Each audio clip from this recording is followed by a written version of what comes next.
over the last few years, we've really tried to raise awareness of what marine surveyors do, because not a lot of people do. So having a peak body, it advocates for the industry promotionally, but also provides a network for members to collaborate with each other and learn from experiences. And each of our roles, there's so many different facets to marine surveying that we all have something different to offer.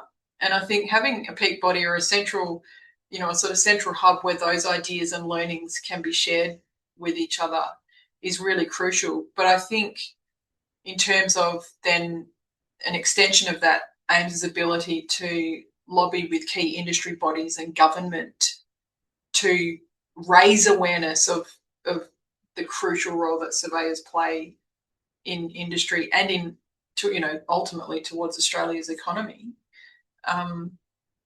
is really important.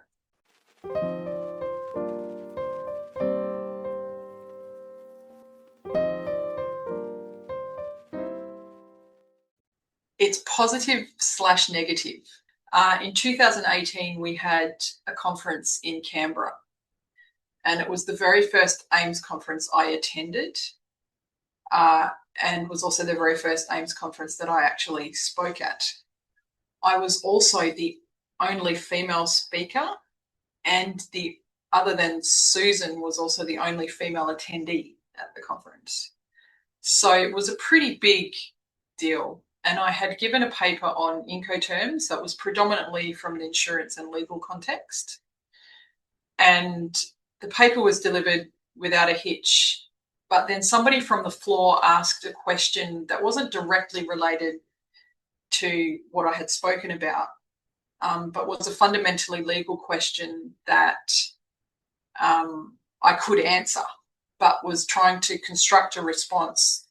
Whilst I was facing this guy, another surveyor had come up from the floor, got up to the lectern and said, "Kerryn, I think you need help answering this question," and then proceeded to answer the question completely incorrectly. It did shake me quite a bit, to the point where I actually didn't do any speaking engagements probably for about 2 years, until the AIMS conference in 2021, I think, when it was in Sydney.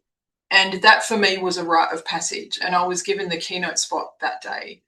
And the presentation was so well received. That was the first one I did on EVs and fire damage so the initial presentation from the last that I followed on with at the last conference.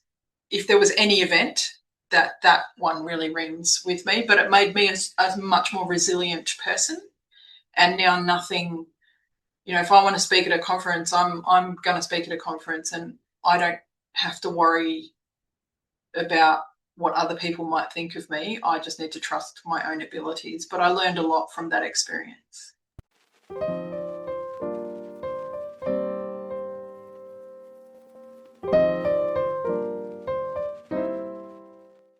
Well, there seems to be a lot of talk about artificial intelligence. I think we need to approach that with caution.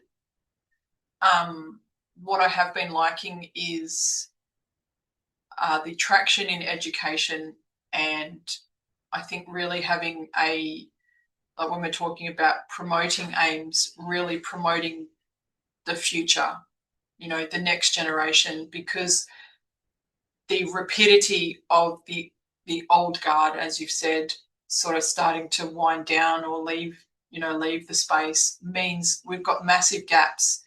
And if we stop telling industry, and we stop telling the country that we're here and this is what we do, and we stop educating kids about, doing this as a career, and it's a very rewarding career. It's a unique job. And if we stop doing that, there's not going to be a future. So I think keeping our eye on the prize, we have to adapt to technology, but we have to approach AI in that technology space with caution. But really nurturing and promoting the future, getting awareness out there to schools, universities, about these kids who,